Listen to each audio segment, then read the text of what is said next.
striking similarities between Prince Harry and Edward VIII, the Queen's uncle who abdicated the throne, choosing love over duty. The ultimate comparison is them both ending up with American divorcees. Despite being separated by nearly a century apart and the different expectations of royal rank, when you are heir to the throne, you have this script to follow. their military aspirations, Edward VIII, as Prince of Wales, was keen to go to the front line. Lord Kitchener says no. If they said no, you can't go front line, then I wouldn't drag my sorry ass through Sandhurst. choice of wife, Courtiers were very sniffy about an American divorcee coming in. Who does she think she is? the sibling rivalry, You ever have disagreements about things? Oh, yes. and eventual exile were all remarkably similar. He tried to have his cake, eat it, and then order another cake on top. As royal commentators dispel the myth of the monarchy, They ended up with the king doing the conga round the staterooms of Buckingham Palace. experts will break down key archive from crucial moments in royal history. It was a fairy tale created by the Grimm brothers. So prepare to discover what actually happens when blue blood runs red. What have you been doing in here all day? This is The Royals Revealed.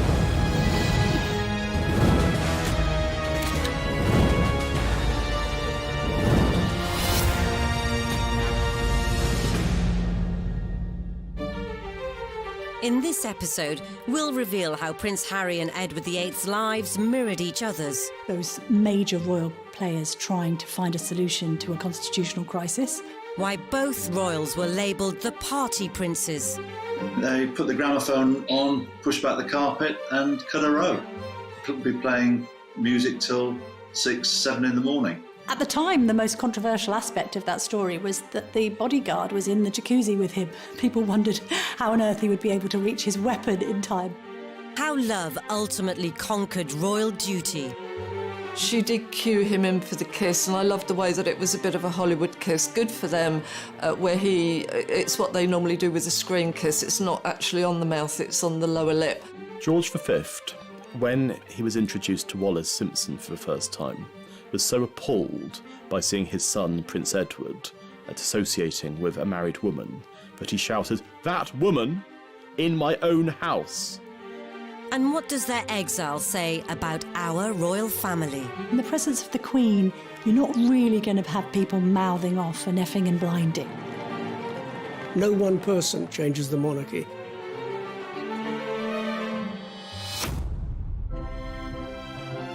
From the moment the two princes entered the royal realm, they were destined to experience persistent scrutiny from the world's media.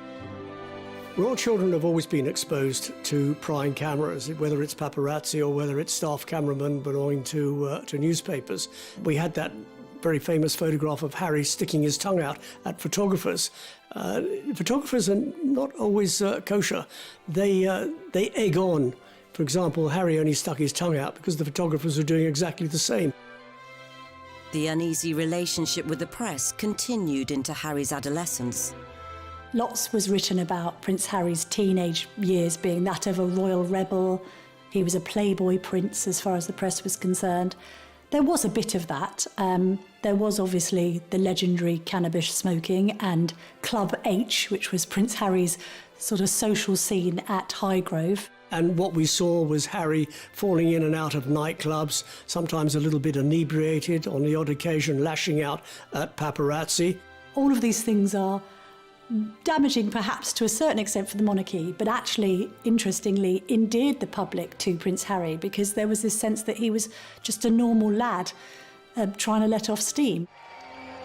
The same can be said of Edward, who, at the impressionable age of 16, became the Prince of Wales. Prince Edward was the golden boy of the royal family. He was probably the first royal pin-up. His face appeared on playing cards, on matchboxes, on tea towels. He was seen as the bright hope of the royal family. But the lofty title didn't prevent his own regal rambunctiousness. They put the gramophone on, pushed back the carpet and cut a row. Could be playing music till 6, 7 in the morning. Because the nickname that Edward had was Peter Pan, and certainly just as Peter Pan wanted to fly to Neverland, Edward wanted to escape Buckingham Palace, a place that he hated and always had bad association. I think with Edward, when you are heir to the throne, you have this script to follow. People practically tell you what to do in order to get there. That is your position in life that you're born to. It is inevitable, perhaps, that at some point you'll want to break loose, find your own voice. With Harry is the spare. He's like, my brother's got this. There is no particular roadmap for me. I'm just going to let loose. And that's what he did. Both princes had grown up with media attention, but they'd also grown up surrounded by the military. I remember him as a 5-year-old strutting down the private road at Kensington Palace in army fatigues and a parachute regiment, red beret, and he loved every minute of it. And it was the army that provided timely escape routes for both princes. But this led to Edward's first serious run-in with the state. Edward VIII, as Prince of Wales, was keen to go to the front line during the First World War. Lord Kitchener says no, and he was absolutely right. The heir to the throne does not go to the front line because there is a possibility that the heir to the throne might catch a bullet, might die, and got to find somebody else to take his place. He was prevented from going to the front, apart from on one occasion, and then he joined various staff officers to inspect the trenches. And he was lucky because a German shell landed by his vehicle, killed his chauffeur, and because he was inspecting the trenches, he was spared that fate.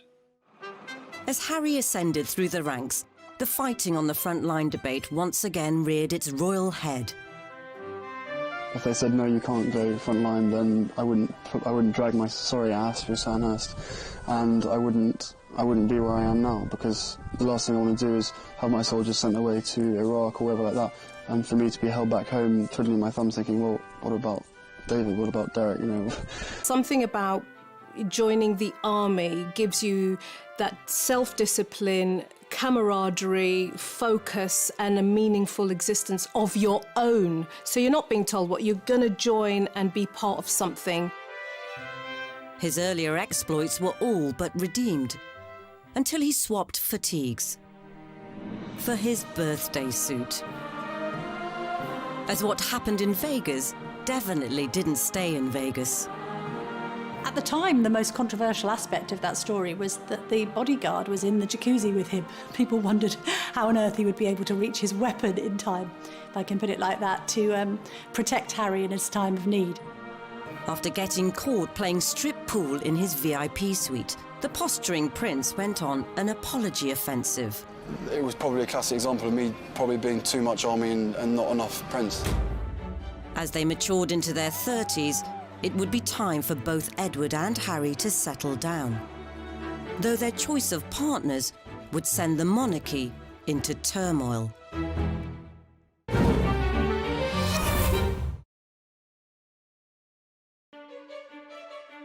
Edward VIII and Prince Harry shared many similarities. Both were skilled in military manoeuvring.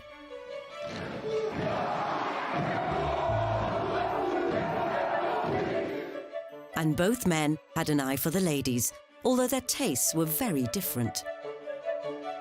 What's always been interesting about Harry is, although he's depicted as this playboy prince, he's always been very discerning in his choice of girlfriend. They've always been very bright, switched-on young women with career ambitions of their own. Chelsea Davy, who went on to study law at Leeds University and became a solicitor. Similarly with Cressida, a fledgling acting career under her belt, and hates the fact that people even mention that she was Prince Harry's girlfriend, because she's much more than that.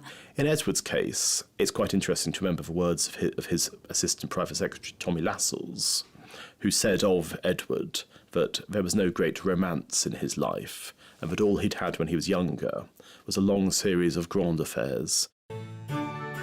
Edward's first serious girlfriend was Freda Dudley Ward, the wife of a high-ranking Liberal MP. This predilection for the married woman may well stem from his relationship with his mother, Queen Mary. She was pretty distant with her children. Now, what do children want? They want that warm maternal attachment. But it sounds to me as if he was familiar with somebody being quite unavailable. So if that is his earliest influence, guess what he's going to look for when he's older? People who are unavailable to him, because he's used to that. Though Edward's and Harry's love lives were different, there was one striking similarity. Of course, the ultimate comparison is them both ending up with American divorcees.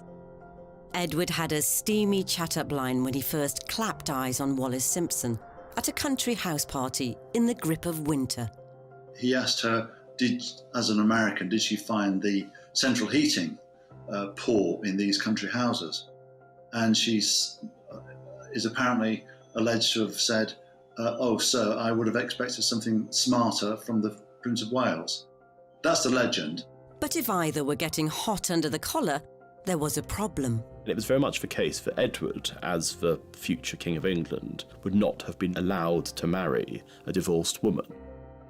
So it probably wasn't the best idea to bring her to the palace to meet the puritanical parents. George V, when he was introduced to Wallis Simpson for the first time, was so appalled by seeing his son, Prince Edward, associating with a married woman, that he shouted, "That woman! In my own house!" And thereafter he had to be reassured, falsely, that Edward was not in a sexual relationship with her. Here was the future king lavishing Mrs. Simpson with what they felt was the family fortune, giving her jewellery, bracelets, necklaces. And the House of Windsor thought that they were being burgled from the inside out.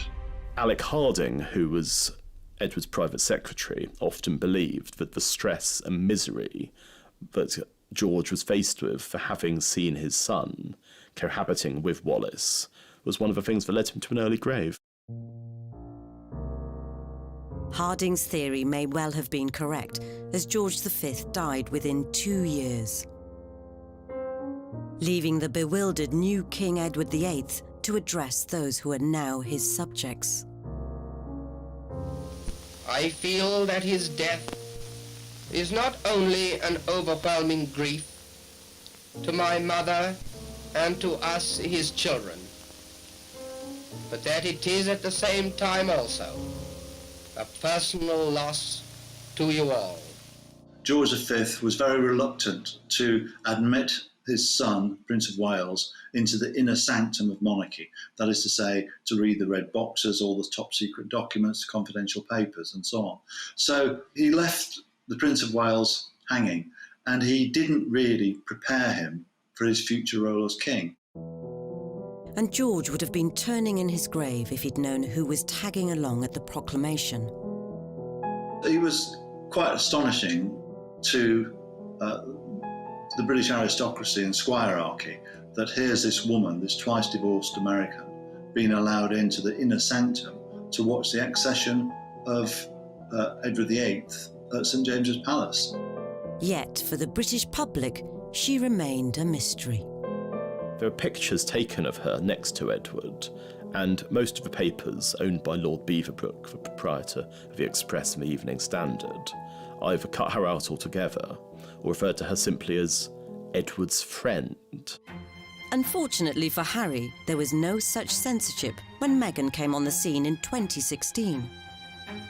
At the time that she met Harry, and I think was a familiar face in the circles of, say, US breakfast shows and red carpet events in LA. I'm a California girl, born and raised, so the flip-flop culture is part of just who I am. I love my cutoffs and flip-flops and being as relaxed as can be. I think it's fair to say that before she was linked to Prince Harry, few people in the UK would have heard of her. But after she was linked to Prince Harry, obviously, she's become one of the most famous women on earth. Yet nothing could have prepared them for how intense the media scrutiny would become from portraying Meghan as the woman who would revolutionise the monarchy. No one person changes the monarchy. It's not something Meghan said when she was going to march into the monarchy and change it. And then there were the less forward-thinking factors. There was a bit of a narrative that seemed to be racially motivated about Meghan's background, and I think phrases like exotic DNA was used along with straight out of Compton, which she wasn't. Harry wasted no time in trying to set some ground rules with a statement encouraging a ceasefire to the media bombardment. Harry called that up and said, this isn't right, cover the relationship fairly, by all means, but don't go around besieging family members.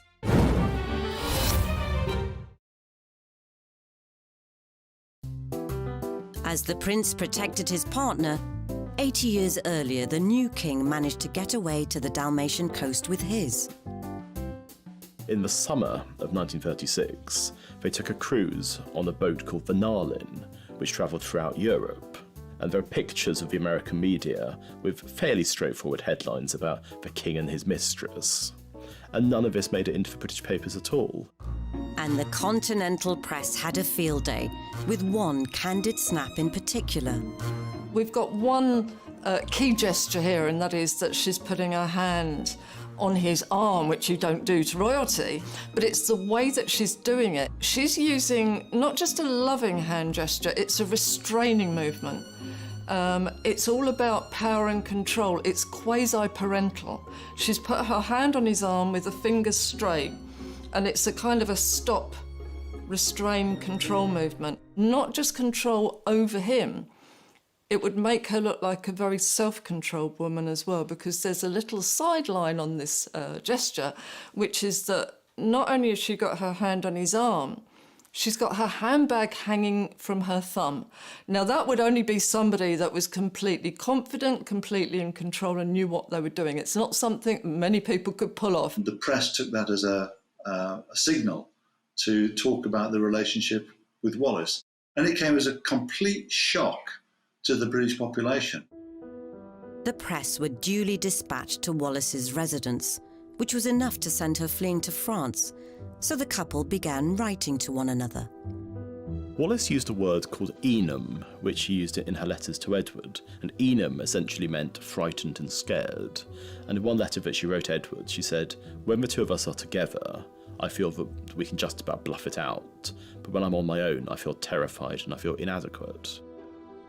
As the furore grew back in Britain, news crews set about canvassing public opinion. King, he should marry who he loves. He's been a good chap to the working class. That's my opinion of him. I am a housewife. Personally, I think he is a sign of modern democratic times. I am a chauffeur by profession. After all, the king is a man like myself, but he should not allow his private life to interfere with his public life. If you go into the National Archives and look in their private vaults, you'll see thousands of letters sent to Edward basically saying, "Don't do it, sir." 8 decades on, the public had warmed to Meghan. She really is beautiful, isn't it? Women particularly were drawn to her because she seemed to be the kind of princess who wanted to be heard as well as seen, and to have a platform and to champion really important subjects like women's rights. And when they did their tour of the UK, there were crowds in the streets shouting their name. There was such a huge amount of goodwill behind them both. But easing Meghan into the formalities of royal family life required some on-the-spot schooling from Harry. Harry, I think, is being very clumsy with what are called his tie signs here. He's being quite annoying. This is like an actress who is suddenly finding that on set, somebody's trying to give her stage directions. She's looking just slightly peeved that he's interrupting her, because that would be rude at any party. He actually beckons her over, which again would make her feel a bit powerless, and then he steers her and actually pushes her over to the next group. Nobody's going to like that very much, and what she does, she's very polite, she smiles, she comes across. But you'll see that she responds with a reciprocal pat on the back. She pats Harry on the back, so like, you pat me, I'm going to pat you. And what that implies is that, yes, that's fine, and I know that this is a job we've got to do, but I'm also in control here. When we get to the church clip, again, a lot of this, I think people were saying, oh, she's being told off and she's not comfortable. Again, I believe this was Harry's mistake. And it's actually her, to me, caught up in a power battle between the two brothers, even at that stage, because she's very happily talking to William and Kate and smiling, laughing with them. You can see Harry getting more and more agitated. He faces front, he won't join in the conversation, his face drops, he turns round and he uses what's called a leading gesture. He points, sort of, no, pay me attention and look over here. And she kind of colludes, but it's a bit like she's dealing with a little bit of a spoilt child at that point. I think anybody entering the royal circles needs to come with their A game and be very resilient, because not only do they have protocol and rules and hundreds of years of practice, but they also have the court of public opinion. We are on the outside looking in, judging. But even almost mastering the arcane art of the curtsy couldn't protect Meghan from some alleged friendly fire. Meghan and Harry, they felt that she wasn't welcome. She wasn't welcomed by William and Catherine, and that she wasn't particularly welcomed by other members of the family. So we do see similarities with Wallis Simpson, both on a negative front. This idea that courtiers were very sniffy about an American divorcee coming in. Who does she think she is, coming over from America? So even if there were any lingering hostilities, Harry proposed less than 18 months after their first date. It happened a few weeks ago, earlier this month, here at our cottage. In terms of who has taken the lead in this clip, it's very interesting because the strongest signals come from Meghan, who is using what's called pseudo-infantile remotivational techniques. She's clutching his hand with both of her hands like a small, vulnerable child. And that made her look very sweet and very cute. Just an amazing surprise. It was so sweet and natural and very romantic. She wanted to be popular, she wanted to be ingratiating into a very difficult family, and I think that slight lowering of herself, that looking slightly vulnerable, was a very good ploy. Beneath that, though, we were getting some completely different signals, because if you can see when she's holding his hand, she's actually stroking his hand with her thumb. And what that means is she's calming him down. She's reassuring him. He doesn't like the press. He doesn't like to come out and be doing this. When they first walked out towards the press, she's rubbing his arm. It's, come on, let's get it over and done with, we're fine. It was good to see an intelligent woman, but she was in control. Both Harry and Edward had strong, independent women on their arms. But it was Edward who had to come up with a cunning plan to marry. In late 1936, Edward raised the possibility of a morganatic marriage with PM Stanley Baldwin, meaning he'd still be king, but Wallis Simpson wouldn't be queen. What he tried to do was he tried to have his cake, eat it, and then order another cake on top. And that led to the most spectacular meltdown in any kind of possibility of his remaining king. After the government rejected Edward's proposal, he informed the government of his intentions to abdicate on December the 9th. And by December the 10th, he was gone. 2 hours ago, I discharged my last duty as king and emperor. That I have found it impossible to carry the heavy burden of responsibility and to discharge my duties as king as I would wish to do, without the help and support of the woman I love. But the controversy was only just beginning for both royals. Wallis Simpson and Meghan Markle both had a rocky start to life as royal consorts. One resorted to hiding out in a remote castle, whilst the other valiantly tried to continue life as normal, or at least normal for a TV actress, as they both fought adversity on the way to the altar. British women hated her. She got hate mail by the bagful, and she even had a stalker who went down to the south of France where she was hiding out, intent on killing her. It seemed the knives were out for Meghan too. There was a bit of a narrative around some of the demands that the couple had made, this sense of Meghan apparently going into St George's Chapel and saying that it didn't smell right, it was a bit fusty and musty, and that maybe it could have smelt better.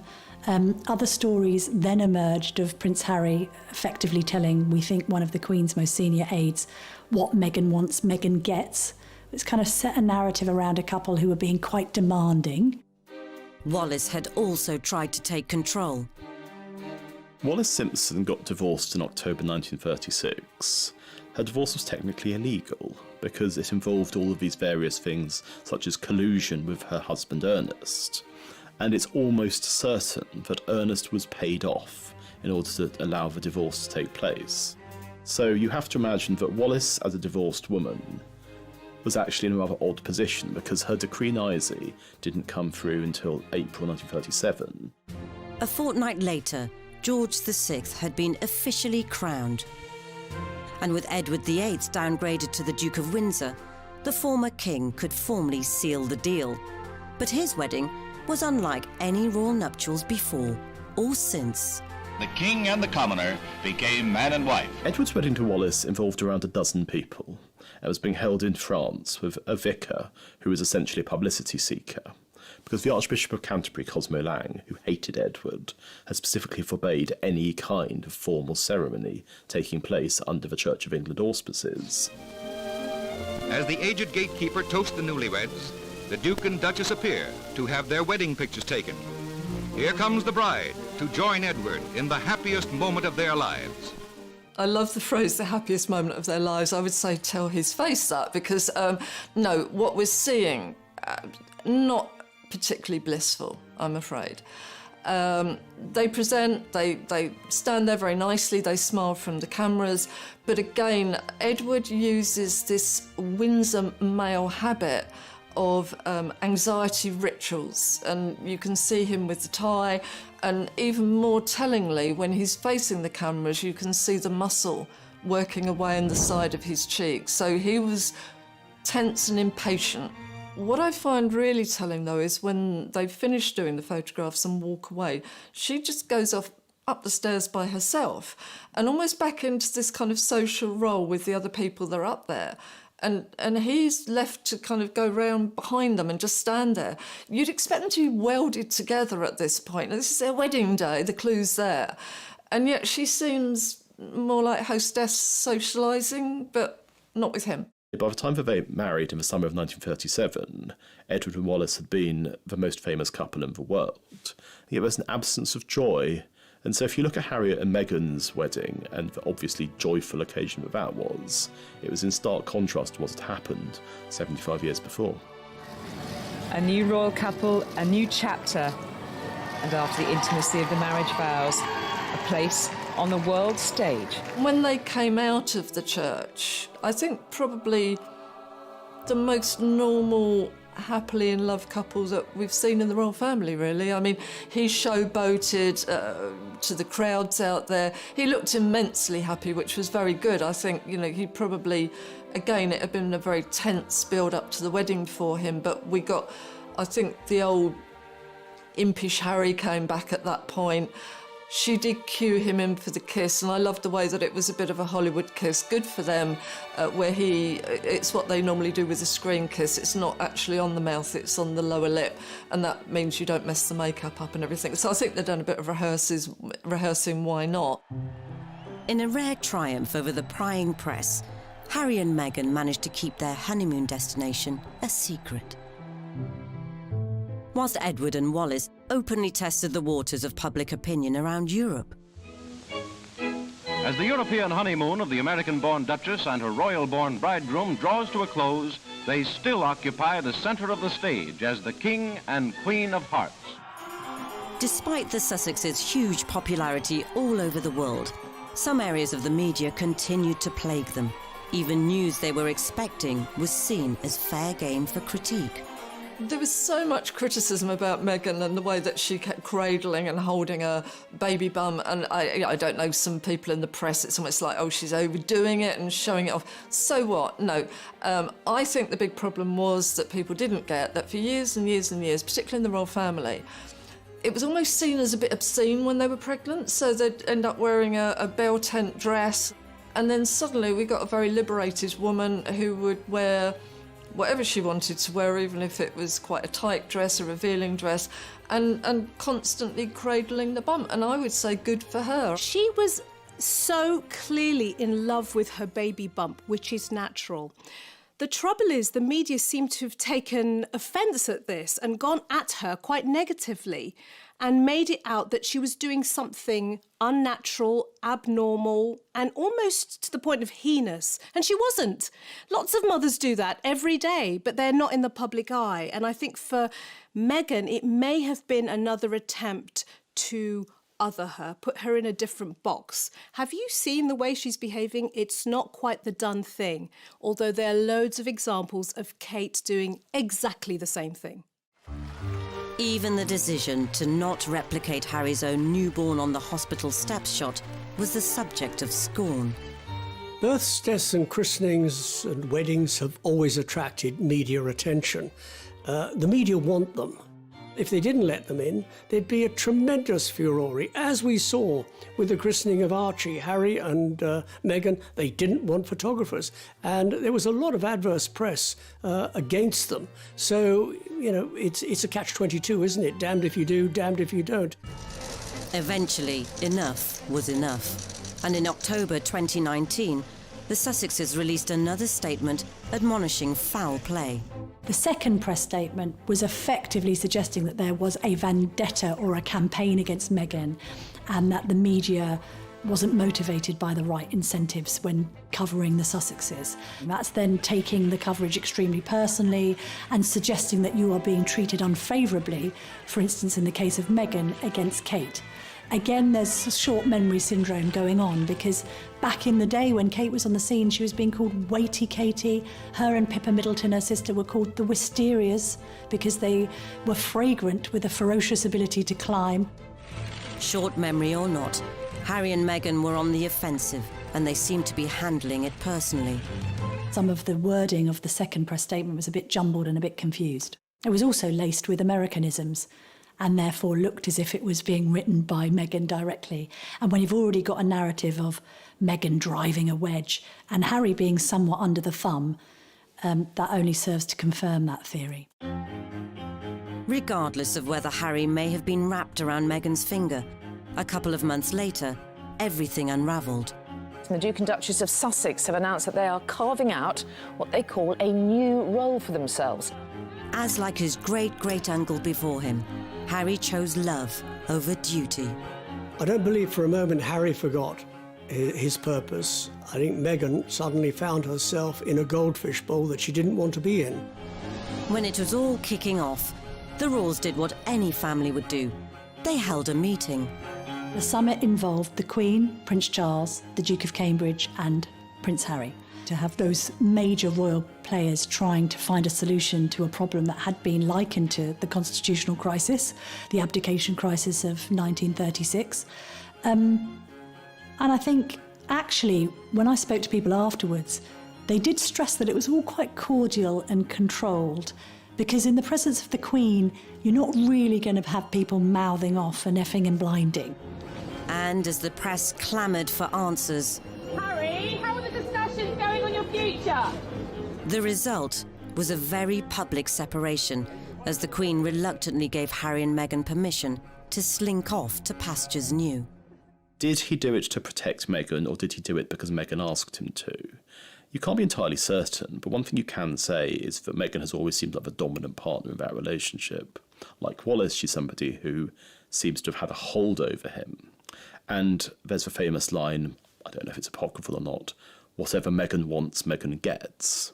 And you can imagine that being said exactly the same words, whatever Wallis wants, Wallis gets.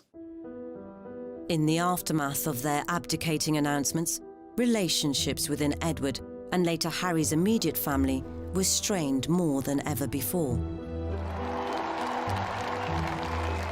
And the mood between Edward's brother Albert, now King George VI, but known to his pals as Bertie, was understandably less than chummy. You're not just affecting George VI, you are affecting his entire family. And effectively, you've changed the rules of engagement and you've changed the whole dynamic of what's going to happen next. The recently married Duke and Duchess of Windsor was still followed by crowds wherever they traveled. In Paris, Britain's former king and his bride made the announcement that they were not intending to embarrass the royal family by settling in England. Since then, they have been world travelers. The major problem in the relationship between Edward and George VI after the abdication was money. Because Edward VIII had lied about what his financial circumstances were. He was worth around £1 million, which was made up of a combination of cash and property, but he claimed that he was going to be essentially driven out of his own country, a pauper, and so his brother Bertie agreed that he would be given an allowance of £25,000 a year. It was going to be paid out of George's personal money because there was no possibility that Parliament would have voted for public money to be paid to essentially Wallace for all eternity. But when it became clear that Edward had been lying about money, there's all these very angry letters which both of them wrote to each other, and George VI wrote to Edward. The reality of what happened was that I was completely misled. I'm not seeking to blame you or anyone else. I know how difficult a time it was, but I was lied to. And I think that you can see thereafter their relationship never recovered. Edward was seen as an embarrassment. In comparison, Harry and Meghan ditched their titles, had to repay £2.4 million for the refurb on Frogmore Cottage, and stopped receiving money from the sovereign grant. Yet the cost to his own brotherly bond may prove to be even greater. We think the initial row started because William might have expressed some brotherly concern that Harry was rushing into things with Meghan. And I think William just thought, hang on a minute, be careful. And Harry took offence to that and felt that it wasn't showing enough support for the woman in his life. If there were simmering tensions, then perhaps the last thing the so-called Fab Four would have wanted to do was share a public stage. Do you ever have disagreements about things? Oh, yes. Healthy disagreement. OK, the last thing you disagreed on, how do you resolve it? I can't remember, they come so thick and fast. But is it resolved? We don't know. Oh, we don't know. Well, you're putting on a great show if it's not. We had Meghan and Kate slightly styled the same, which for some reason people wanted to see. Yeah, we got the two brothers, best mates, and it was all going to be lovely, and obviously they'd got on really well and they were going to work together for charity, and then it just literally unpicked in front of our eyes on stage. We've got, four different personalities, and every time that Harry spoke, you can see William and Kate, their eyes go down, their faces drop slightly. It looked like there maybe wasn't as much agreement going on there, and that maybe a little bit of limelight might have been stolen. And then comes the killer question about disagreements, and instantly William, and this is not like William. William, tends to be a bit formal. Oh yes, from the other end. Now the two women then use masking techniques, which is that they both put their hair over their face so that we can't see, but obviously the bodies are shaking with laughter. But that, not a good look, because I think that let us know that actually this has been, there's been a lot of problems backstage. William and Bertie may have struggled with their sibling separations, but Edward had an even greater insult in store.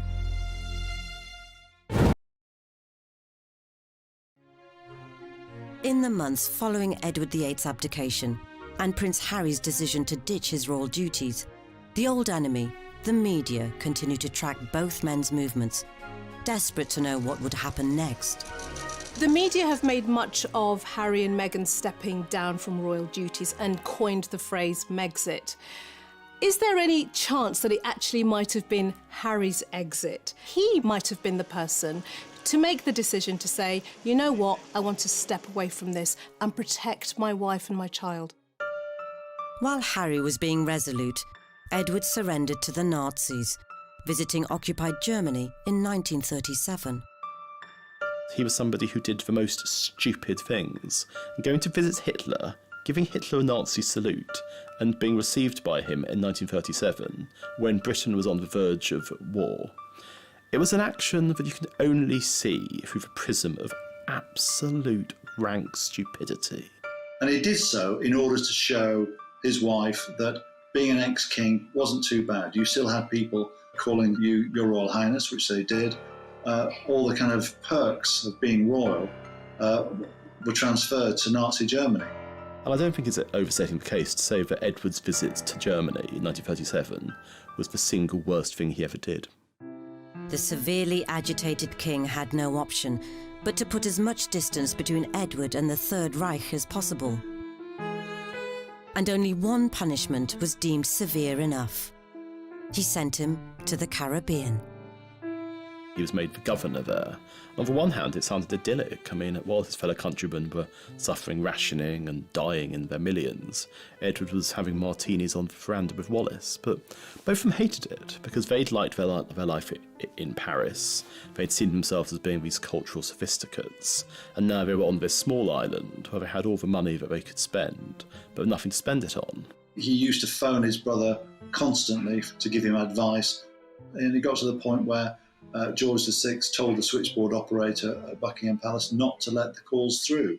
One of the Sussexes' last public appearances came at the Mountbatten Music Festival at the Royal Albert Hall, where they were the reluctant centre of attention. Suddenly she emerged in victorious red. You wear red to be noticed, you don't wear it to kind of hide or anything like that. And the sheath dress that she was incredibly upright in, she had more makeup on than she would normally have worn, and we got the smoky eyes. It was a lot more Hollywood. I think he may have been expecting the old rotten tomatoes to come flying through the air, but he got cheered, and you can actually see as he's getting the applause and the cheering, he's almost growing in confidence at that point. And you can actually see him becoming very tearful as the clapping goes on. He has an accelerated blink rate.